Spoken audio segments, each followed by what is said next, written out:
Welcome to iCON virtual event. My name is Barbara Ho. I'm a registered nurse. I'm also the Chief Nursing Officer of iCON Chinese Division. I will be the Master of Ceremony today. People who are joining online, how are you? Welcome to iCON Chinese online forum. The topic is Healthy Living, Healthy Heart. Some friends only participate in the event which are organized by iCON. I'll give you an overview of iCON. iCON is one of the projects initiated by Digital Emergency Medicine of Faculty of Medicine, UBC, and led by Dr. Kendall Ho, have been established for over 16 years. The main purpose is to help BC multicultural groups, patients, their families, by reliable health information, community resources, and network in respect of chronic disease, education, prevention, and cell management by way of forum, workshops, and web technology. To help patients with awareness, best health practices, to reduce this disease risk and advocate for formal therapies, help them access reliable health network and electronic tools, and helping them more familiar with technology and how to improve the health quality, especially know more about the electronic tools. Welcome to the second day of the forum on healthy living and healthy heart.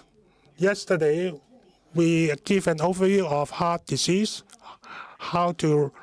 what is atrial fibrillation and its symptoms, and how to mitigate the risk factors.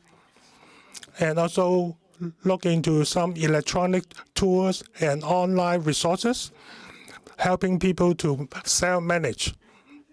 Today, we would like to know the difference between men and women with heart disease, and also to reduce stress in order to minimize cardio event.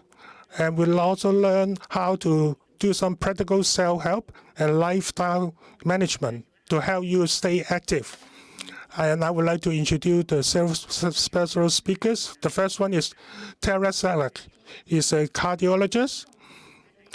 She is a PhD of medicine of UBC and complete internal medicine and cardiology training.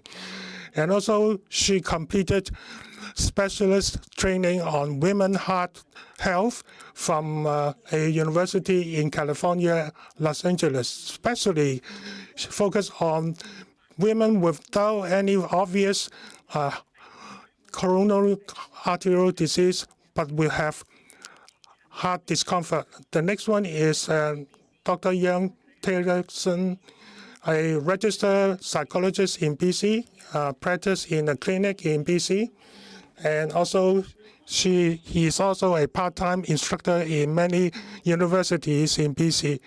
And also every month regularly, he co-hosts a program with AM 1470 with Deborah Moore.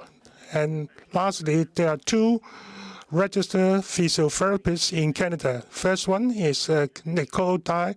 She was born in Australia, but growing up in Vancouver. She completed University of Toronto and also in Hong Kong. And she is now taking advanced training in acupuncture. And the other one is Emily Pack. She completed the Bachelor of Science in Hong Kong and also kinesiology and Master of Health Science. She has been practiced at physiotherapies for over 15 years. Just now, Dr. Sedlak also mentioned that mentioned stress management. So you have to pay a lot of attention to that, because for those who have heart disease, or those who do not have heart disease yet, they still have to pay a lot of attention to that. So we're happy to have Dr. Tigerson Young, a registered psychologist, to talk about stress management and to teach us some strategies to lower our stress and lower our risk of heart disease. Okay, welcome Dr. Young to be here in person with us. Oh, Good. How are you? Are you happy to see me and listen to me? Good. I'm so pleased to be invited by iCON to have an opportunity to meet everyone. And I'm so glad that so many friends, old pals, come together to learn about the health of vascular health and also heart health. We have already got some very wonderful information yesterday. I hope that helpful. So I would like to try to look at it from the perspective of psychology to share whether or not the mental health, the mood health, whether or not have any impact on the heart condition and also the okay, thank you. Today the presentation would help a couple of things. The daily stress, whether or not it will help impact on our heart disease, whether or not we understand the stress and how to respond to those stress. If you have any questions, just like Barbara told you, you can put in your question in the Q&A and then write the question. I hope to answer your question today or later. Let's first of all look at whether or not in Canada, how many people is suffering from condition with cardiovascular disease. In September, which is brand new studies. The Statistics Canada released a report. Let's see the report tell us what the report tells us. They are very great. They have conducted many research. From time to time, they will search out the health information and look at the health condition of Canadians, like how many of them have chronic disease or mental health quality, or whether or not we are active enough. What about the age factors? This report of this year, let's go back to the previous one. There are a couple points which is important. In Canada, Canadians have a long life expectancy. We average 81.7. Women are always live longer than men. Average for women is 84, and for men is 79.5. Over the last 2 to 3 years, mental health condition have been deteriorated. Well, we can understand that. The last couple of years during the pandemic, we have more stress. We have more behavioral or mental mood challenge, which is normal. The next slide. Well, today's topic has something to do with this one. The prevalence of some chronic conditions increase, like the hyperplasias, from 16.9% in 2015 to 70.7% to 2021, and also heart disease jumped from 4.4% in 2015 to 4.9% to 2021. And obesity is more serious, from 26.1% in 2015 up to 29.2% in 2021. Fortunately, the lung cancer incidence have been declined. But the report also indicated the low-income family has a greater degree of chance of arthritis, high blood pressure, diabetes, chronic disease, heart disease, and stroke than the high-income company. 1 in 12 Canadians experience multi-morbidity, which have increased from 7.5% in 2015 up to the 13.1% in 2021. There are another indications that in Canadians reducing their physical activity, but unfortunately, the smoker and drinker are decreased slightly. And the last 86% of Canadians has a regular family doctor, but 14% don't have a regular family doctor in Vancouver. Unfortunately, I believe only 14% of people in Vancouver have a regular family doctor. Let's go back to the area that whether the disease relating to the cardiovascular disease. Unlike, it is not only happening in Canada. In September is also a new report in China. There's the Biomedical and Environmental Science Agency. They refined that in 2022, they give you an update of the summary of the psychological condition in China. The incidence rates have been increasing in China. The number of patients with CVD is estimated to be 330 million. 30 million with 4.87 million with atrial fibrillations and 2.5 million with rheumatic heart disease. In China, there are 1.4 billion people population, so 1 in 4 of them have heart disease conditions. Yesterday, we have heard many information about what are the symptoms of these heart conditions. Without telling you, you would not know about this.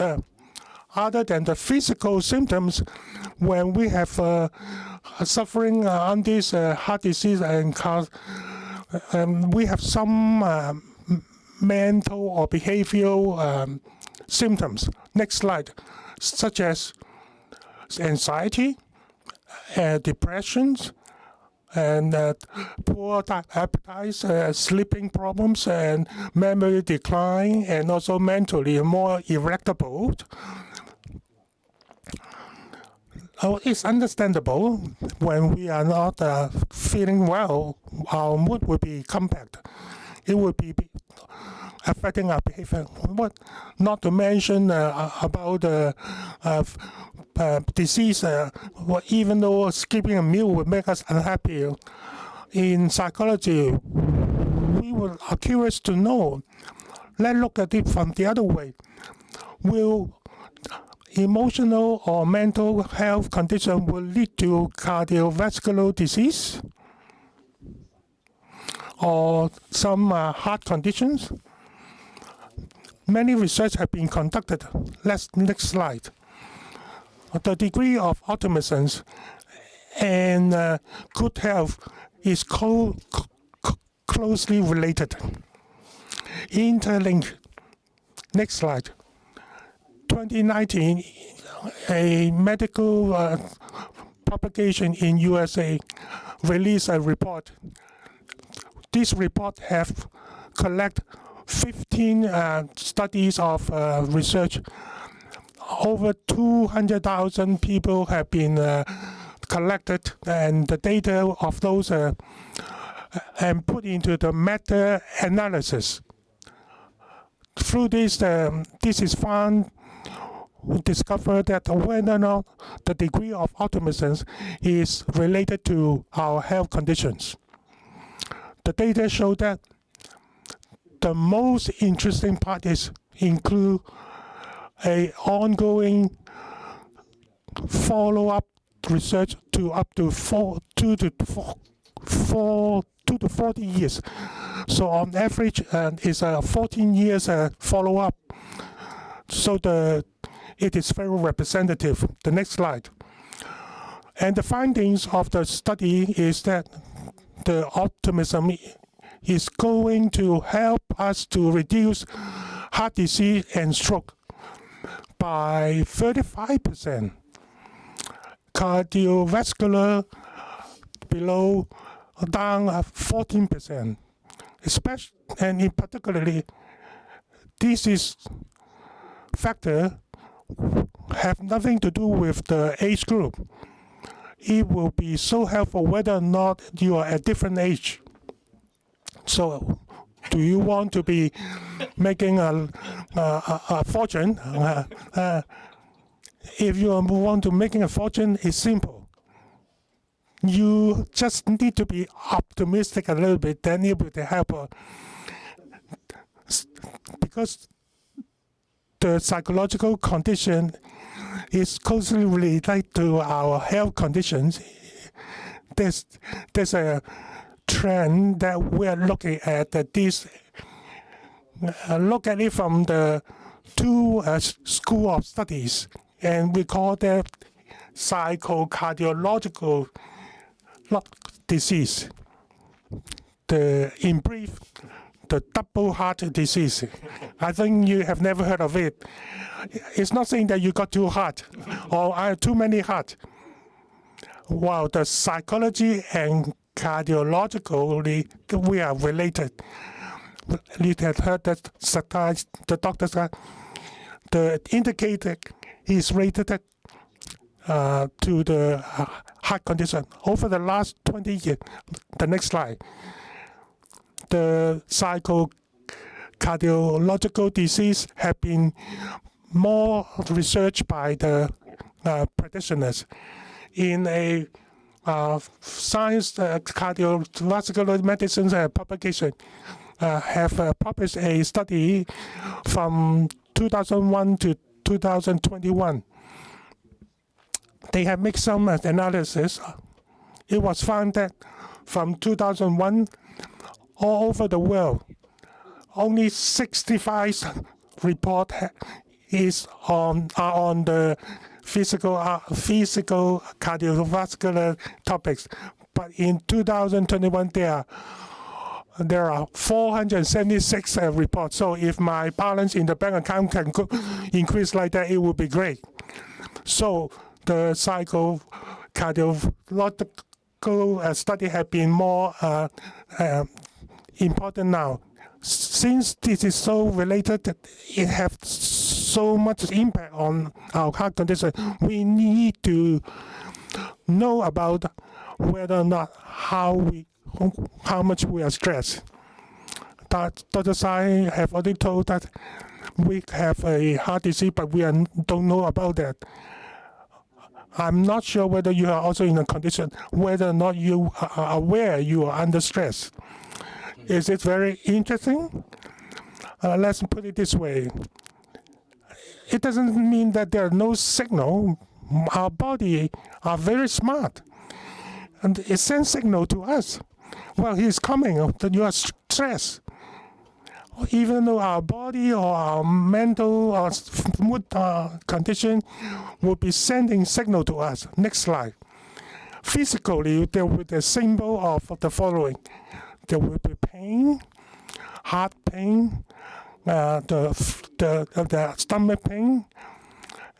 Behaviorally, we are low appetite, sleeping problem. Those are all the signals.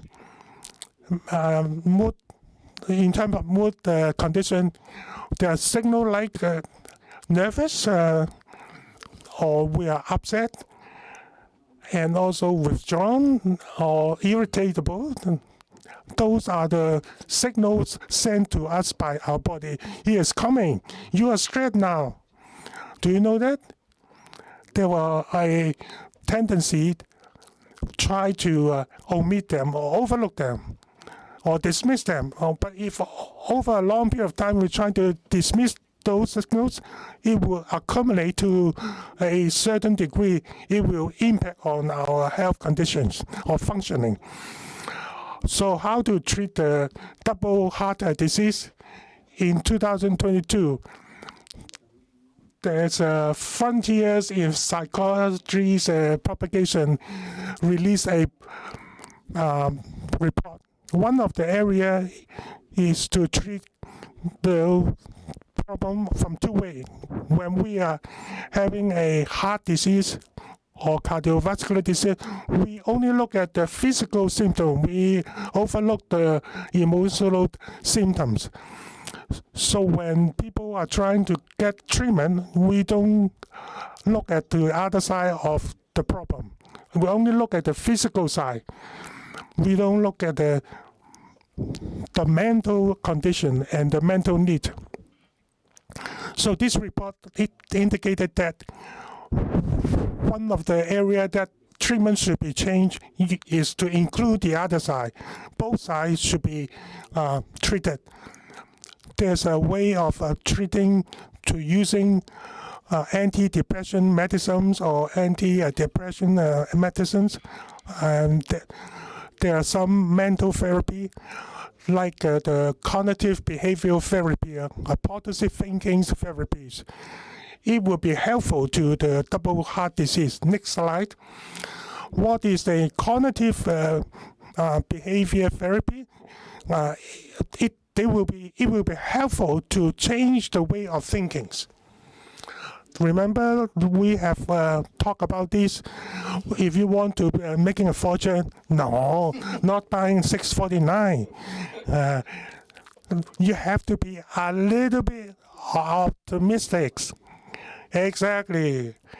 Optimism is not only from your character. Most of the time, we always say that it's a character that a person become optimistic. Well, of course, it's a character. Actually, it's a way, it's a behavior. Optimism is in our brain is a exercise of the muscle in our brain. In other words, you can train your way of thinking. How to train your thinking? First of all, we have to be aware. We have to start with awareness. We have to start to observe how we are thinking, in what mode of thinking we are in. After the awareness, we could conduct a daily exercise to change the way of changing day by day so that it will change over a long range of time.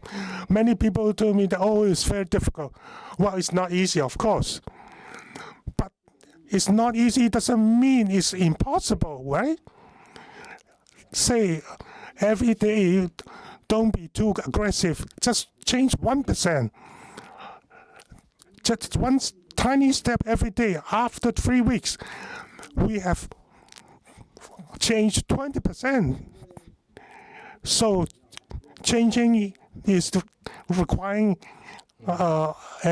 commitment and also endurance.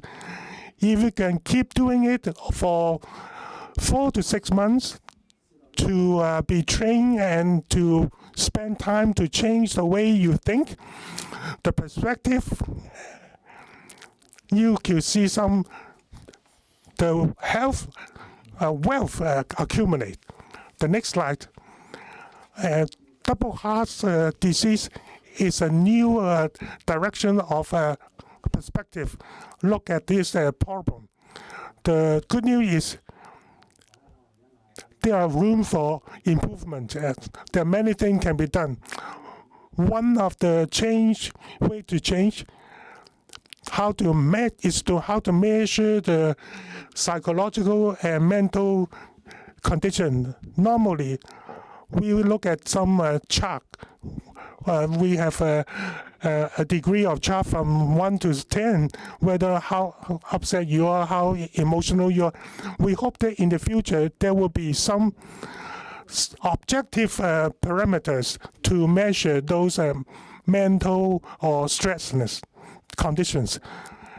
One of the direction is to try to measure the heart rate variability to evaluate the psychological stress change up and down. The heart rate hit like this, stop by stop with rhythm, but the rhythm is not consistent. Well, the variation won't be too much, but if the variation is great, it will be a big problem. We have found out that the heart rate variability degree can reflect the nervous systems, how it respond to the stress. Our body would have respond to the stress through different nervous system. The sympathetic nervous system will, under stress, will be very active. At that point, we found that the heart rate would be faster because it is getting us, the body, prepared to deal with those challenges. So it's a protection mechanisms. By measuring the heart rate variability, we are able to objectively to measure the stress level of our body. It's a good news. On our daily device, like the watch and some variable device, come with those kind of functions that include the heart rate variability monitoring. So if you have those kind of device, please take a look to see the stress level on a daily basis. There are some other new developments in Hong Kong. The Chinese University of Hong Kong, the Faculty of Medicine, in June this year, like what Dr. Sa, that one report indicated a genetic indicator which can predict the incidence of heart disease. To measure the diabetes, the finding in this study of the University of Hong Kong, Chinese University of Hong Kong, people with diabetes has a 2 times more chances of having a heart disease. It successfully to find a gene that PDE1A is a predictable measurement. If it is successful to, then it can be used to more accurately to measure the treatment direction of the heart conditions. So we don't have to wait until the crisis arises. We can be preventive. If you are interested in double heart disease, so you can go online and go to the internet. There are many resources. There's a Dr. Wu. He is a leading scholars in this area about the double heart disease. The next slide. I hope that today bring to everyone some new perspective, a new direction, information. Thank you very much for having me today. Let's get back to Barbara. Thank you, Dr. Young. Optimism is not easy. It's really hard. I hope everyone try your best. You can, whether or not you are living with this chronic disease or heart disease, try not to be keep dwelling on the disease and making you less optimistic. Try to be relaxed, and there are many ways to deal with those situations. There are many ways to educate yourself, to help yourself. But you have to make some changes in terms of the lifestyle and your diet patterns, and also you have to know how to live with those chronic disease and heart disease. Dr. Young has already introduced some community resources. I would like to stress there's an organization called Canadian Mental Health Associations. There's a program called Bounce Back program. It's a program for depression and anxieties and to manage your mood conditions. Instrumental DVD available in English, Mandarin, and Cantonese. People could use the workbook, which is in English and Cantonese. Through this program, you are able to look into yourself, reflect on your mood condition, or whether or not there are issues that you can deal with them. It's a very helpful program. This program has been in operation for many years. You can go to Canadian Mental Health Associations. There's a website here, and also look at other programs, or you can do it at home. The other one is Anxiety BC. It's a free online tool helping people with anxieties. Those are many tools. It's called My Anxiety Plan for Adults. It's a step-by-step guide to managing your anxiety, and also how to self-manage your conditions. We have tried to find out whether any Chinese information is available. It's a little bit difficult. You can go there and try and look at the English materials. Okay. Next, we have two.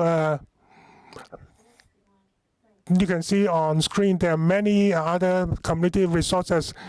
If you cannot write them down, we will let you know where to find those resources. The Q&A section. I would like to bring back Dr. Young and also two physiotherapists.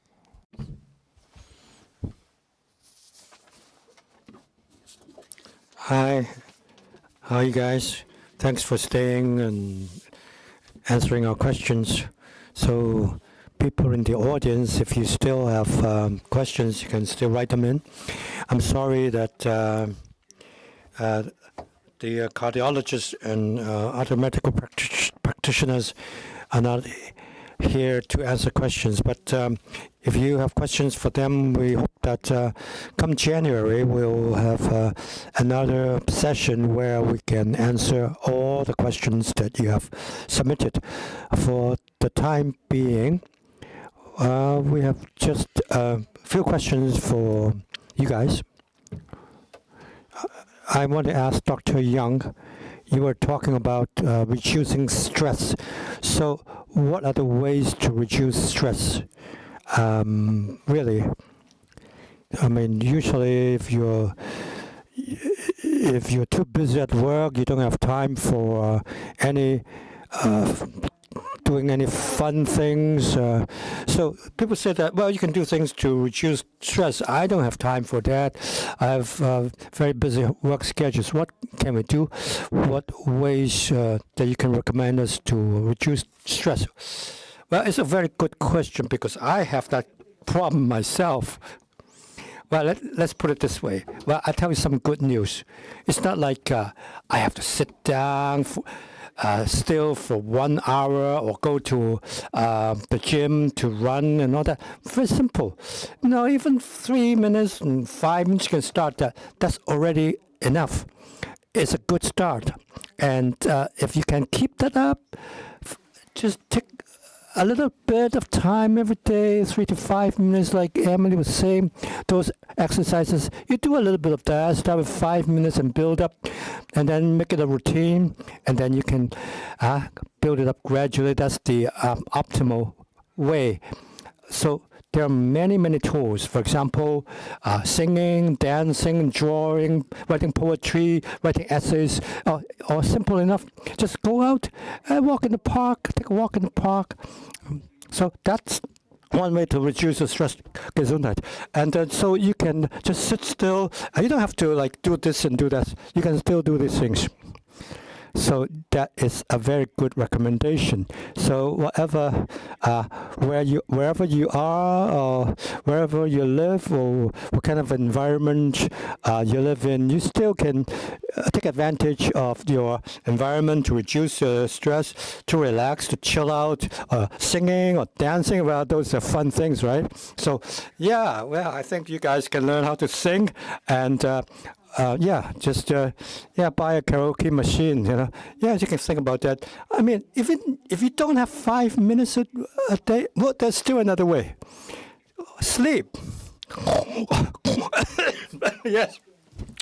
I think a lot of people agree with that, So just drop everything and don't think about it. Just go to bed, sleep. Yeah, you're right. So if you cannot even take 5 minutes or any time to do anything, at least, you can look at our sleep. Are there any ways to improve our sleep? So if you can improve it, that's already a progress. So talking about sleep, many people, when I'm asleep, I fall asleep for 1 hour, then I can't sleep at night. So what happens?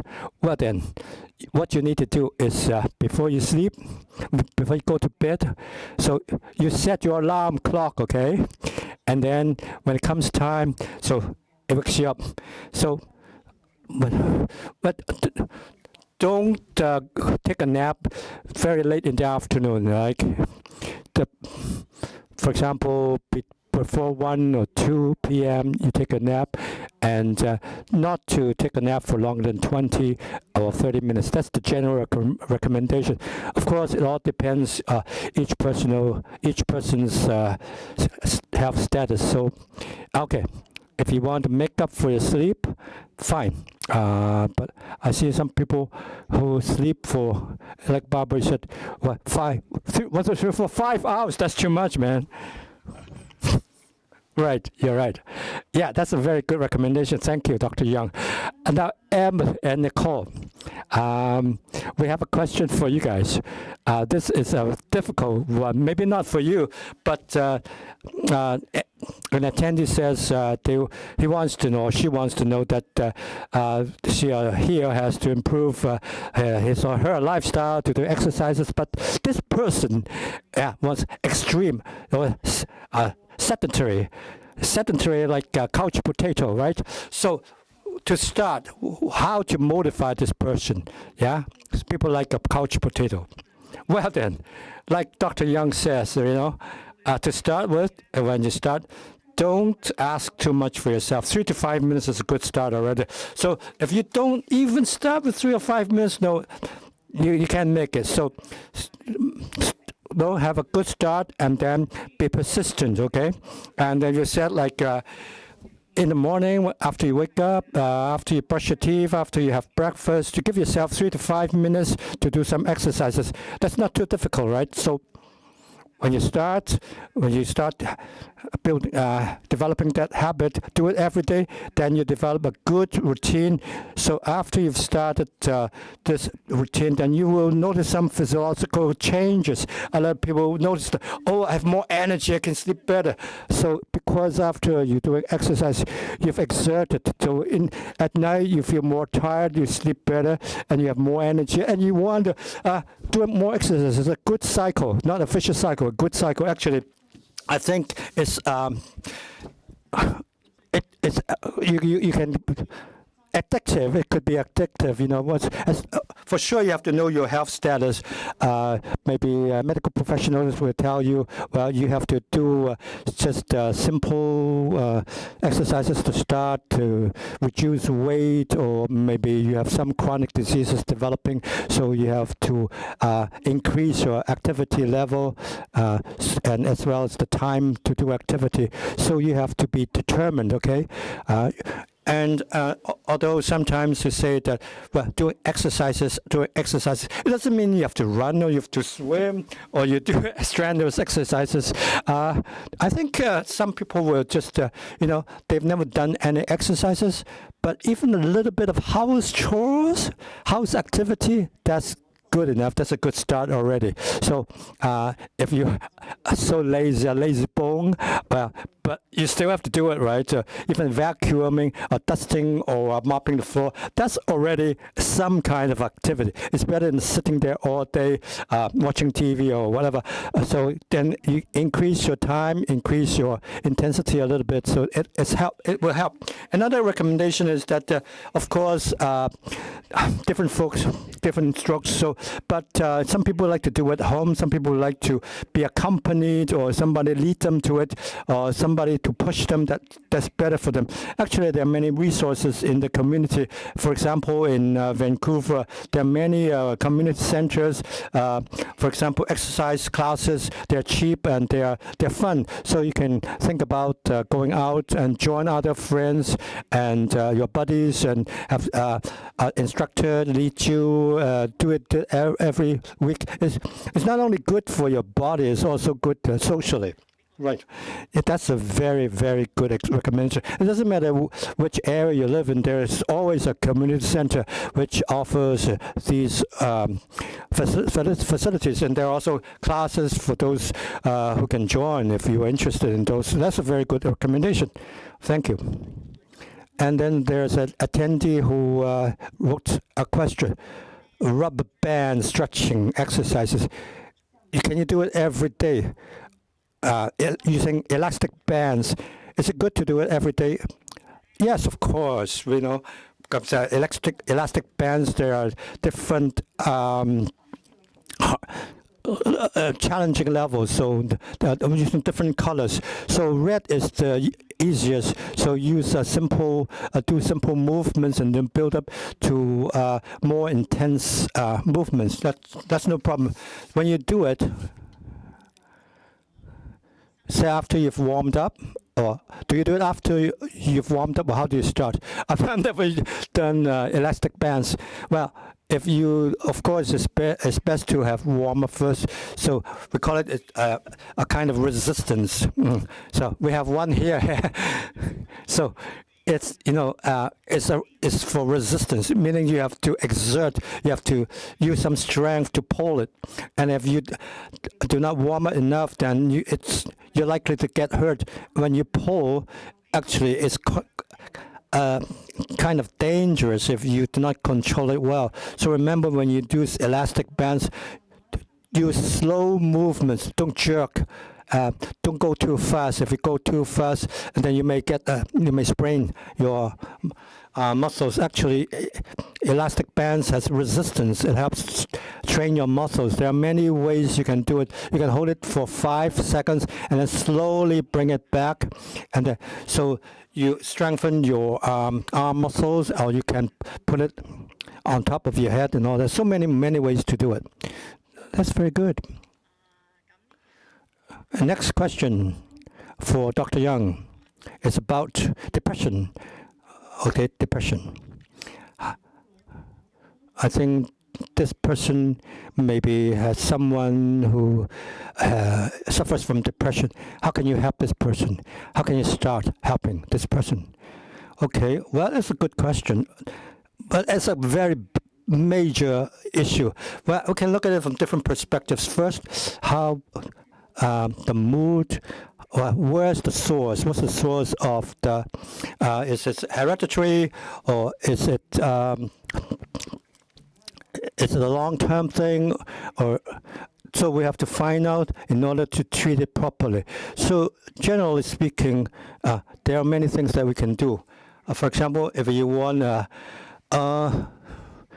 quick fix, of course, then there's medications, and if it's hereditary or if it's genetic, well, maybe you can use some medications to help you. And then some maybe due to environment, those are temporary issues, so you can use some psychological treatment. So the general recommendation is to use both, okay? So that's the best thing. In that way, you can improve your condition. So after we've learned all these strategies, we hope that we can find some resources to support us, our family, our friends, and everyone. So whatever it is, depression or anxiety, some are chronic, right? So what you need is long-term support to build up this network, support network. Chances of success would be higher. Yeah, so there are many ways that you can try, right? Thank you, Dr. Young. Now, one attendee has a question. Are there videos that instruct us self-balance? Well, balance, just balance. I think you two ladies may have some suggestions. Balance when you do exercises, especially seniors. That is very important. But just now you have demonstrated and talked about the importance of holding on to something for support. Of course, they're wheelless; they don't have wheels, right? So, if you hold on to something that is mobile, then once you lose balance, you can fall, slip and fall. So, that is very important to remember. Don't slip and fall. So, the most important thing is to find some support. If you cannot do it standing, then do it sitting. Right. Actually, balance, it doesn't mean that you have to stand to get balance. When you talk about balance, it's not just the muscle strength, it's also the endurance. It's also a coordination of all different parts of the body. Simply put, when you do exercises, you can do it sitting down or standing. You can still train your balance. So on YouTube, there are many clips that you can look at. You can practice some yoga for seniors, or Tai Chi. Those are balance exercises, because the movements in Tai Chi, some of them, the golden chicken with standing on one leg, that also trains your balance. So on YouTube, this is an excellent medium. So you can find yoga, sitting down yoga, or seniors Tai Chi. Just so I am a yoga instructor, so I also teach yoga and mixture of yoga and Tai Chi. So you can try many things. So now there's so many resources. You can practice at home, or you can find professionals to teach you. And also, when you do exercises, the speed is also important. Don't try to go too fast. Or to rush it. Thank you. Don't do a rush job, okay? Because it's not good for you, okay? So you have to pay attention to the rate of speed as well as your postures. So if you are doing something that you have to stand straight or sit up straight, don't lean and don't tilt. So don't lean forward or don't lean backward. So the posture is also very important. Yeah, for balance exercises, even it can prevent elders from slipping and falling. So there are many resources that you can find to help you learn about doing balance exercises. Well, because of time limits, that's all the time we have for answering questions. So thank you, Eliko and Emily, for answering those questions for us.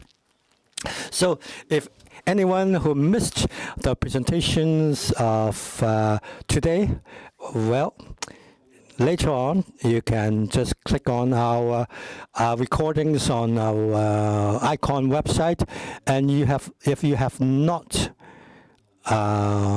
joined our email list, you can see on the screen here.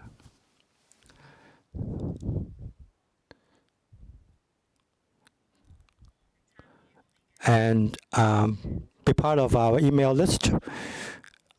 So you can scan the QR code to join the iCON mailing list.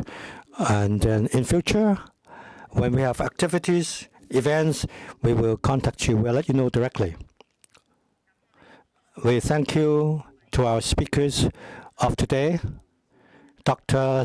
Sedlak, Dr. Young, Emily, and Nicole, to share with us such information, and I hope that it can help everybody. And I also want to thank our funder, Patients as Partners Initiative.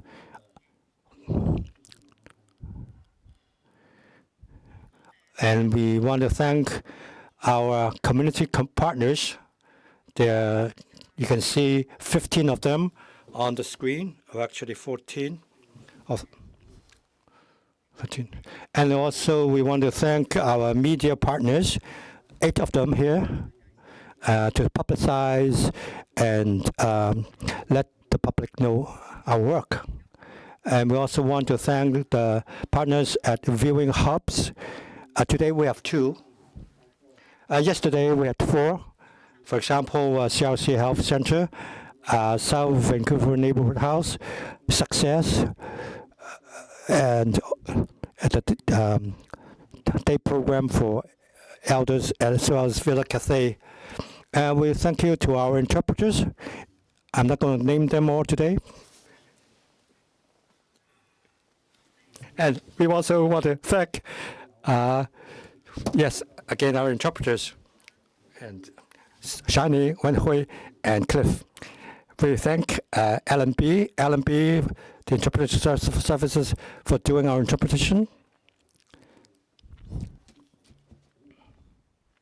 Yes, this is our iCON website. If you have any questions or if you want to contact us, write us emails to our email address. And as we age, there are more risks of having chronic diseases. So these problems may make your body weaker and impact your quality of life. So if you have good lifestyle habits, and if you're persistent and make effort, you can still have good health. I hope that over the last 2 days, our presentations have been helpful to you, and that you will keep making good effort and just join us the next time we have our events. For the time being, thank you very much. Bye.